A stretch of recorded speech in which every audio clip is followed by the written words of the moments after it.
మరి మన next segment just a minute.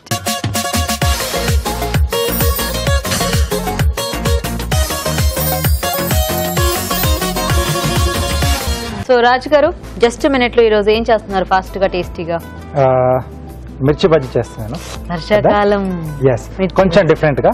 Okay, paneer మిర్చి బజ్జీ. పన్నీర్ మిర్చి బజ్జీ. ఎస్ అండి. సో కొంచెం మిరపకాయలు ఏమైనా కారంగా ఉంటే ఈ పన్నీర్ కాస్త ఘాటు తగ్గిస్తుంది. అంటే మధ్యలో ఈ పన్నీర్ కొంచెం మనం స్టఫ్ చేసినట్టు చేసేస్తే చాలా బాగుంటుంది. ఓకే, సో పన్నీర్ మిర్చి బజ్జీ అన్నమాట. ఎస్. ఓకే, మరి జస్ట్ మినిట్ లో పన్నీర్ మిర్చి బజ్జీకి కావాల్సిన పదార్థాలు ఏంటో చూద్దామా? పన్నీర్ మిర్చి బజ్జీ తయారు చేయడానికి కావాల్సిన పదార్థాలు: బజ్జీ మిరపకాయలు 6, పన్నీర్ తురుము 1/2 కప్పు, శనగపిండి 1 కప్పు, వాము 1 టీ స్పూన్, ఉప్పు తగినంత, కారం తగినంత, చింతపండు గుజ్జు తగినంత, నూనె, డీప్ ఫ్రై కి సరిపడా, వంట సోడా చిటికెడు, అల్లం వెల్లుల్లి పేస్ట్ 1 టీ స్పూన్. ఓకే అండి, మరి కావాల్సిన పదార్థాలన్నీ చూసారు కదా? రాజు గారు మొదలు పెడదామా? ఓకే అండి.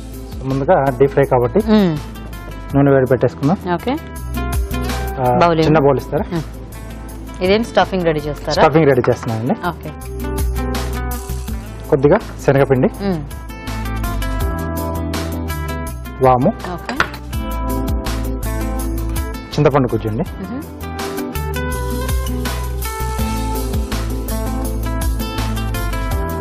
సో శనగపిండి అంతా చింతపండు గుజ్జుతో కలుపుకోవాలా? అవునండి. సో దీంట్లోనే సరిపడా ఉప్పు, ఓకే, కొద్దిగా కారం, ఉట్టి పన్నీర్ ఒకటి పెట్టుకోవట్లేదు మనం, కొంచెం ఈ పులుపు కూడా కొంచెం ఉంటే బాగుంటుంది. Okay okay. సో ఈ టేస్ట్ అన్ని ఉంటేనే బాగుంటుంది. పన్నీర్ ఒకటి మళ్ళీ చప్పగా తగులుతూ ఉంటుంది. Okay okay. సో దీంట్లో పన్నీర్ తురుము,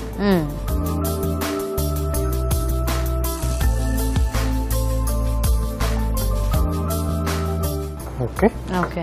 సో ఇక్కడ బజ్జీ మిరపకాయలు ఏంటంటే సో స్టఫింగ్ వీలుగా ఇలా ఘాటు పెట్టేసుకుని సో మధ్యలో గింజలు తీసేసాను. కొంచెం మనకు ఘాట్ అనేది తగ్గుతుంది. అవును, ఇలా కొంచెం అంచులు కూడా కట్ చేసుకుంటే బాగుంటుంది. కొంచెం స్టఫ్ చేసుకోవడానికి అది కూడా ఈజీగా ఉంటుంది. ఎస్.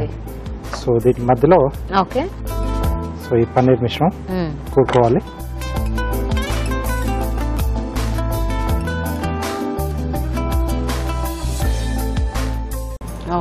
ఓకే, సో శనగపిండి అదంతా ఉంది కాబట్టి ఎలాగో మనకి ఆ స్టఫింగ్ అంటే ఎలాగ పూతపిండి కూడా వస్తుంది, కాకపోతే వేయించేటప్పుడు అది చక్కగా అంటుకుపోతుంది ఆ మిరపకాయకి అంతా. ఎస్ అండి, శనగపిండి మనం అందుకోసమే యూజ్ చేస్తాం. మామూలు మసాలా పెట్టినా కొంచెం శనగపిండి వేస్తే దానికోసం. అవును. సో ముందుగా అన్ని ఇలా మనం స్టఫ్ చేసి పెట్టేసుకుంటాం. ఈ మిరపకాయలు ఎలాగంటే ఇవి కొంచెం ఇంకొంచెం పెద్ద సైజు కదా, మనకి అంత ఘాటు ఉండవు, తక్కువ ఘాటు ఉంటుంది. ఎస్.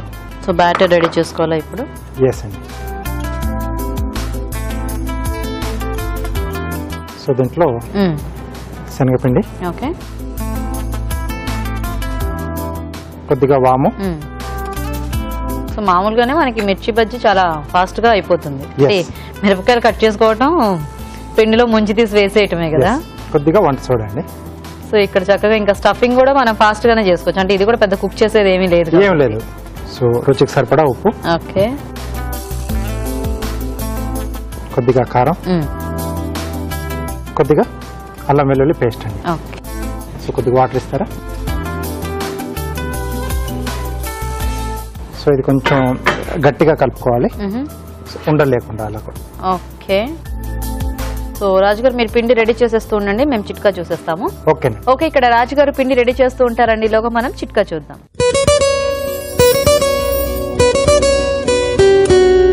ఇప్పుడు మీకోసం మరో చిట్కా. యాపిల్ అనేది ఆరోగ్యానికి చాలా మంచిదని అందరికీ తెలిసిన విషయమే. చిన్నపిల్లల మొదలు పెద్దవాళ్ళ వరకు రకరకాల హెల్త్ ప్రాబ్లమ్స్తో బాధపడుతున్న వాళ్ళు కూడా యాపిల్ తీసుకోమని డాక్టర్ సిఫార్సు చేస్తూ ఉంటారు కూడా. యాపిల్ అనేది ఆ రకంగా అన్ని విధాలా మన ఆరోగ్యానికి మంచిదే. కానీ ఇంటెస్టైనల్ ప్రాబ్లమ్స్, ఇంటెస్టైనల్ ఇన్ఫెక్షన్స్ ఏవైనా ఉన్నా కూడా యాపిల్ తీసుకోవడం వల్ల అవి తగ్గిపోతూ ఉంటాయి. ఓకే, చిట్కా చూసేసారు కదా, చక్కగా రెడీ అయిపోయింది. పిండి కూడా రెడీ.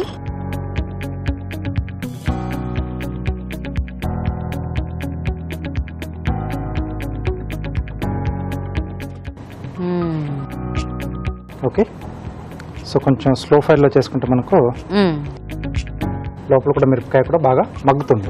సో అప్పుడు తినేప్పుడు మనకు కొంచెం సాఫ్ట్ గా ఉండి సో అంత స్పైసీ లేకుండా బాగుంటుంది.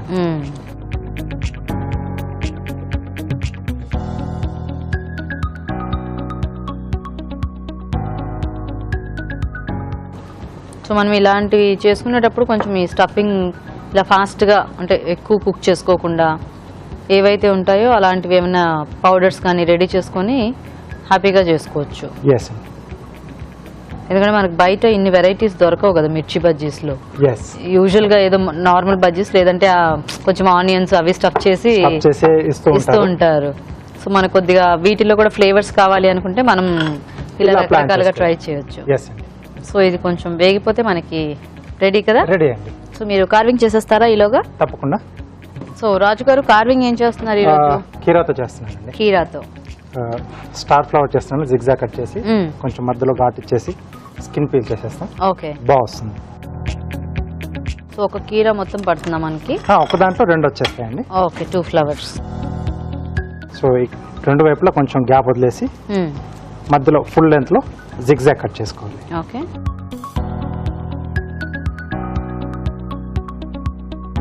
సో 4 కానీ 5 కానీ పెటల్స్ వచ్చేట్టుగా కట్ చేసుకోవాలండి. ఓకే,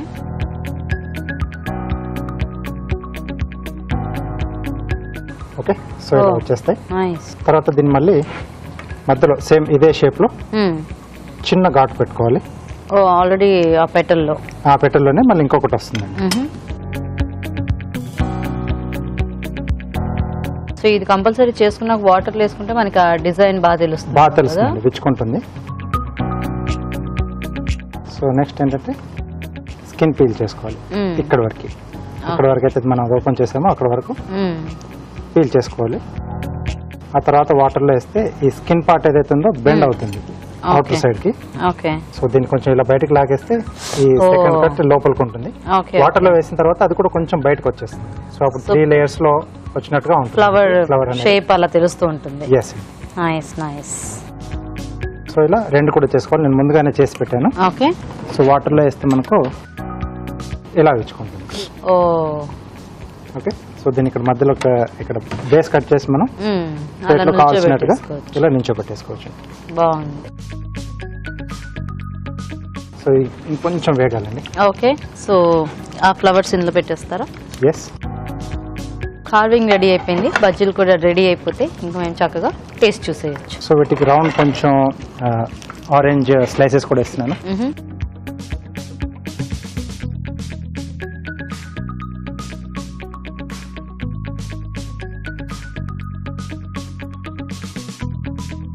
సో జస్ట్ అడిషనల్ అండి.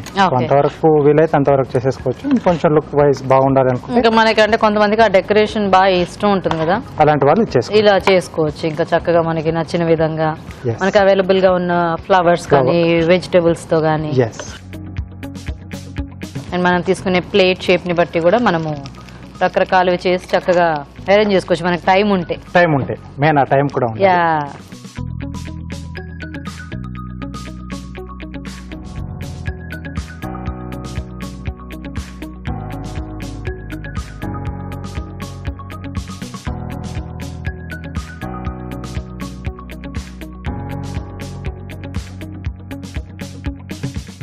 ఓకే. కొంచెం బార్డర్ లైన్ వచ్చినందుకు ఇంకొంచెం లుక్ బాగుంది. ఓకే, అయిపోయాయండి.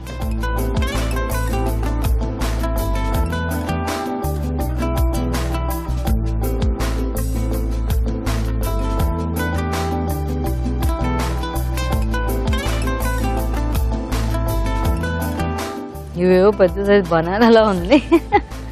సో స్టఫింగ్ చేసుకున్నాం కదండి. అవును. సో సైజ్ కొంచెం పెద్దగానే వస్తుంది మనకు.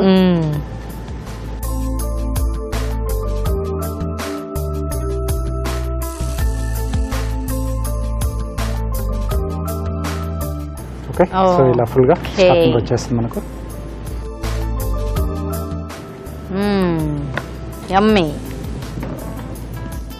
ఓకే. సో వేడివేడిగా పన్నీర్ మిర్చి బజ్జీ రెడీ అయిపోయాయి. మరి టేస్ట్ చూసే ముందు తయారీ విధానం ఇంకోసారి చూద్దాం. పన్నీర్ మిర్చి బజ్జీ తయారు చేసే విధానం. ముందుగా బజ్జీ మిరపకాయలను స్టఫింగ్ కు వీలుగా కట్ చేసి గింజలు లేకుండా తీసి పక్కనుంచాలి. ఒక బౌల్లో శనగపిండి, వాము, చింతపండు గుజ్జు, ఉప్పు, కారం, పన్నీర్ తురుము వేసి బాగా కలుపుకోవాలి. ఈ మిశ్రమాన్ని బజ్జీ మిరపకాయలో కూరుకోవాలి. మరొక బౌల్లో శనగపిండి, వాము, వంట సోడా, ఉప్పు, కారం, అల్లం వెల్లుల్లి పేస్ట్ వేసి కొద్దిగా నీళ్లు పోసి బజ్జీ పిండిలా కలుపుకోవాలి. ముందుగా సిద్ధం చేసుకున్న బజ్జీ మిరపకాయలను శనగపిండి మిశ్రమంలో ముంచి తీసి కాగే నూనెలో వేసి డీప్ ఫ్రై చేసుకోవాలి. అంతే, పన్నీర్ మిర్చి బజ్జీ రెడీ.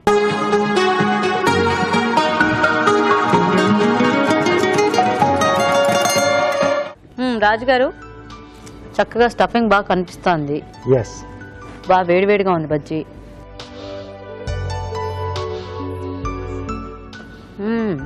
కరకరగలాడుతూ లోపల సాఫ్ట్గా చింతపండు పులుపు, పన్నీరు, వాము లెసన్ అప్పచెప్పినట్టుగా చెప్తున్నారు కదా.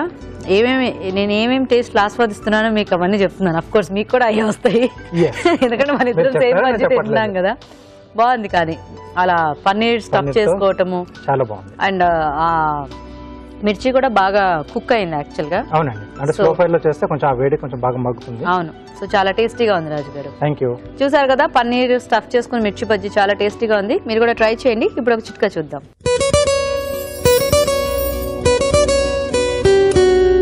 ఇప్పుడు మీకోసం ఎంటీఆర్ మసాలా వారి చిట్కా. దోశలు బాగా కరకరలాడుతూ మంచి కలర్తో రావాలంటే దోశ పిండి తయారు చేసుకునేటప్పుడు అందులో బియ్యం, మినపప్పుతో పాటు కొద్దిగా సగ్గు బియ్యం, అటుకులు, అలాగే శనగపప్పు కూడా వేసి బాగా ఒక 4 గంటలు నానిన తర్వాత పిండి తయారు చేసుకుని మరుసటి రోజు దోశలు ప్రిపేర్ చేసుకున్నట్లయితే కరకరలాడే మంచి కలర్తో కూడిన దోశలు మీ సొంతం అవుతాయి.